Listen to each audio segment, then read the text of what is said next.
அஸ்ஸலாமு அலைக்கும் ஃப்ரெண்ட்ஸ், எல்லோரும் எப்படி இருக்கீங்க? அல்ஹம்துலில்லாஹ் நாங்கள் எல்லோரும் நல்லா இருக்கோம். நீங்களும் நல்லா இருப்பீங்கன்னு நினைக்கிறேன்.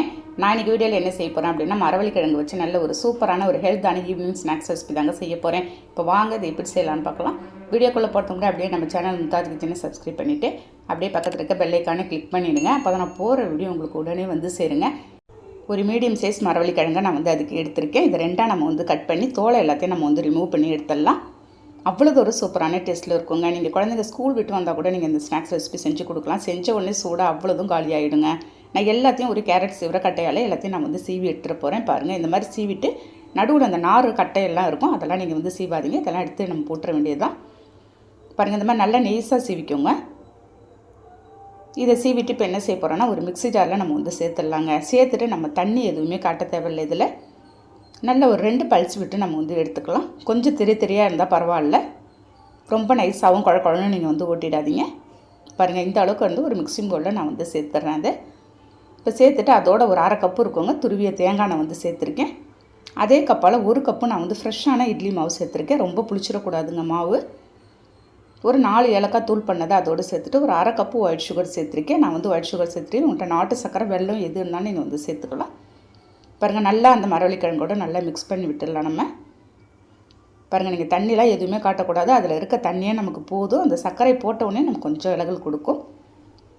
அது அப்படியே இருக்கட்டும். அதுக்குள்ளே ஒரு குழிப்பணி அரைப்பேனை ஸ்டவ்வில் வச்சுருக்கேங்க. ஒரு 3/4 அளவுக்கு நான் வந்து நெய் ஊற்றிருக்கேன். ஃபுல்லாக நீங்கள் வந்து நெய்யில் செய்யும்போது டேஸ்ட் அருமையாக இருக்குங்க. குழந்தைங்களும் நல்லா விரும்பி சாப்பிட்ருவாங்க. பாருங்கள், அதோட எடுத்து ஒரு ஸ்பூனாக எடுத்து நம்ம வந்து ஒரு குழிலையும் நம்ம வந்து ஊற்றிக்கலாம். ஊற்றும் போது நீங்கள் வந்து ஃப்ளேமை வந்து கம்ப்ளீட்டாக சிம்மில் வச்சுருங்க. நம்ம சிம்மில் வச்சு செய்யும்போது உங்களுக்கு நல்ல பொன்னிறமாக நமக்கு வந்து வெந்து வருங்க. இந்த மரவள்ளிக்கிழங்குல அவ்வளோது ஒரு சத்து இருக்குது. நமக்கு மாவு சத்துலாம் நிறையவே இருக்குதுங்க.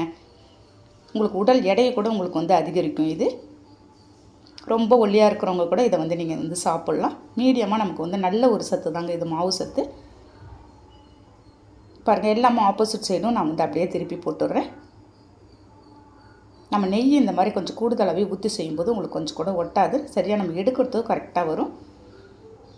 பாருங்கள், எல்லாமே நல்லா பொன்னிறமாக வெந்து வந்தது. நம்ம வந்து எல்லாத்தையும் எடுத்துட வேண்டியதாங்க. இதில் கார்போஹைட்ரேட் நிறையவே இருக்குது. கால்சியம் சத்து, விட்டமின் சி எல்லாமே நிறையா இருக்குதுங்க.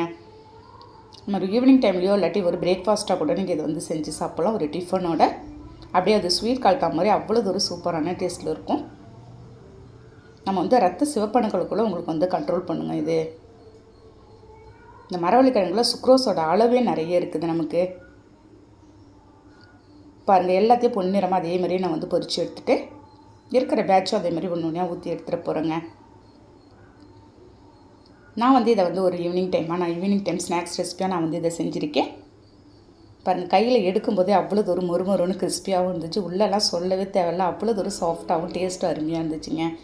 இந்த ஒரு ஹெல்த்தான ரெசிபியை நீங்கள் இந்த சீசனில் மரவள்ளிக்கிழங்கு வாங்கினா நீங்கள் ரெடி பண்ணி பார்த்துட்டு எனக்கு கண்டிப்பாக கமெண்ட் பண்ணுங்கள். இந்த வீடியோ பிடிச்சிருந்தா அப்படியே லைக் பண்ணிவிட்டு ஷேர் பண்ணுங்கள். மறக்காமல் சப்ஸ்கிரைப் பண்ணிவிடுங்க ஃப்ரெண்ட்ஸ். நெக்ஸ்ட் வீடியோவில் பார்க்கலாம். பை.